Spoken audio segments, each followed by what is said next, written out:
नमस्कार। ब्रेक के बाद केकेडी न्यूज में आपका एक बार फिर बहुत बहुत स्वागत है। कुछ खास खबरों की तरफ हम रुक करेंगे। एक बड़ी खबर आ रही है। श्री कृष्ण जन्मभूमि केस के पक्षकार को फिर मिली धमकी। पक्षकार दिनेश शर्मा को फिर मिली जान मारने की धमकी। 23 जनवरी, 24 जनवरी, 25 जनवरी लगातार धमकी मिल रही है। बार बार जिलाधिकारी को लिखित प्रार्थना पत्र भी दिया गया उनके द्वारा।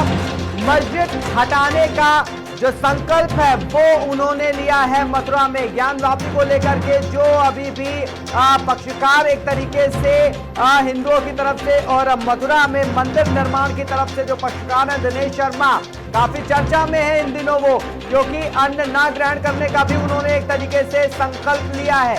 तो उनको लगातार जो है वो धमकियों का सामना करना पड़ रहा है। साथ ही साथ उन्होंने ये भी कहा है कि जो उनको लगातार धमकी मिल रही है, अगर उनकी हत्या होती है तो उसका जिम्मेदार जो है मथुरा के जिला अधिकारी होंगे। ये दिनेश शर्मा का कहना है, क्योंकि जो है दिनेश शर्मा जो है वो जन्मभूमि का केस लड़ रहे हैं।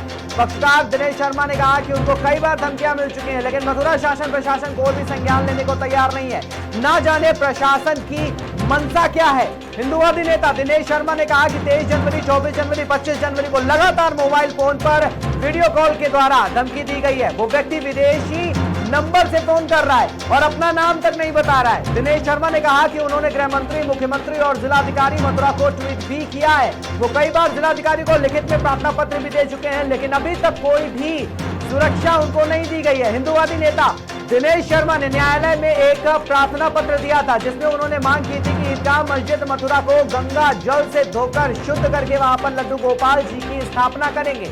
और उन्होंने एक भीष्म प्रतिज्ञा की थी कि जब तक मथुरा जन्मभूमि मंदिर से मस्जिद नहीं हटेगी तब तक वो अन्न ग्रहण नहीं करेंगे और अपने पैरों में जूते चप्पल तक नहीं पहनेंगे। उन्होंने कहा कि मैंने प्रार्थना पत्र के साथ ट्वीट की कॉपी भी संलग्न कर दी है और जो धमकियां मिली है उनका नंबर भी उसमें अंकित कर दिया है और कई बार में लिखित में प्रार्थना पत्र दे चुके हैं, वो भी उसमें उन्होंने प्रार्थना पत्र में लिखा है। ये सब दिनेश शर्मा एक बता दें चर्चित चेहरा है इस वक्त, तो पूरे देश में उनकी चर्चा हो रही है, क्योंकि उन्होंने भगवान श्री कृष्ण मंदिर मुक्त होने तक अन्न त्याग दिया है। वो चर्चा में बने रहते हैं और हमेशा हिंदुत्व की लड़ाई लड़ते रहते हैं। उन्होंने कहा कि मैंने मस्जिद हटाने का संकल्प लिया है। न्यायालय के द्वारा इस बात से कुपित होकर मुस्लिम कट्टरपंथी मेरी हत्या करना चाहते हैं। मेरे घर की कई बार रेकी हो चुकी है और धमकियां आती रहती हैं। मेरी कभी भी मुस्लिम कट्टरपंथियों द्वारा हत्या हो सकती है, इसलिए मेरी सुरक्षा होना बहुत जरूरी है।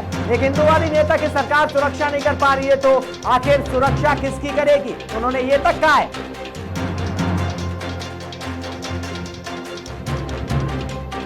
मेरा नाम दिनेश शर्मा है और मैं श्री कृष्ण जन्मभूमि मंदिर से मीना मस्जिद और ईदगाह मस्जिद को हटाने वाला केस लड़ रहा हूं। मैं उसमें पक्षकार हूं। मुझे कई दिनों से एक विदेशी नंबर से वीडियो कॉल के द्वारा जान से मारने की धमकी दी जा रही है। मैंने मुख्यमंत्री और माननीय गृह मंत्री जी को अपने अकाउंट से ट्वीट कर दिया है और माननीय जिलाधिकारी को भी लिखित में प्रार्थना पत्र दे दिया है। मुझे कई बार धमकियां मिल चुकी हैं, लेकिन शासन प्रशासन अभी तक कोई भी कार्रवाई नहीं कर पाया है, ना ही मुझे कोई सुरक्षा मिली है। मैंने भगवान श्री कृष्ण जन्मभूमि मंदिर के बगल में जो औरंगजेब की पाप की निशानी मस्जिद खड़ी है उसको गंगा जल से धोकर शुद्ध करके वहाँ पर लड्डू गोपाल जी के अभिषेक के लिए न्यायालय में प्रार्थना पत्र दिया था और मैंने एक संकल्प लिया था कि जब तक हमारे कान्हा के मंदिर से ईदगाह मस्जिद नहीं हटेगी तब तक मैं अन्न ग्रहण नहीं करूँगा और ना ही अपने पैरों में जूता चप्पल पहनूंगा। तो मेरी इस भीष्म प्रतिज्ञा से नाराज होकर मुस्लिम कट्टरपंथी बार बार मुझे व्हाट्सएप ग्रुप में मेरे घर के नंबर पर धमकियां दे रहे हैं मारने की, और मेरी शासन प्रशासन से यही मांग है कि मेरी सुरक्षा करने की कृपा करें, क्योंकि मैं कई बार लिखित में प्रार्थना पत्र दे चुका हूँ फिर भी सुरक्षा नहीं हो पाई है। यदि मेरी हत्या हो जाती है तो मथुरा जिलाधिकारी को जिम्मेदार समझा जाए। मैं कई बार लिखित में जिलाधिकारी को, एसएसपी मथुरा को, मुख्यमंत्री जी को, गृह मंत्री जी को शिकायत पत्र दे चुका हूं अपनी सुरक्षा के लिए, लेकिन अभी तक कोई सुरक्षा नहीं हुई है। इसलिए मैं बहुत ही दुखी और परेशान हूं, क्योंकि मेरे घर की रेकी कई बार मुस्लिम कट्टरपंथियों द्वारा की जा चुकी है। नंबर बदल बदल कर गाड़ियों से आते हैं और मेरे घर के रैकी करते हैं। मुझे एक बार मथुरा रोड पर भी घेरने का प्रयास किया गया।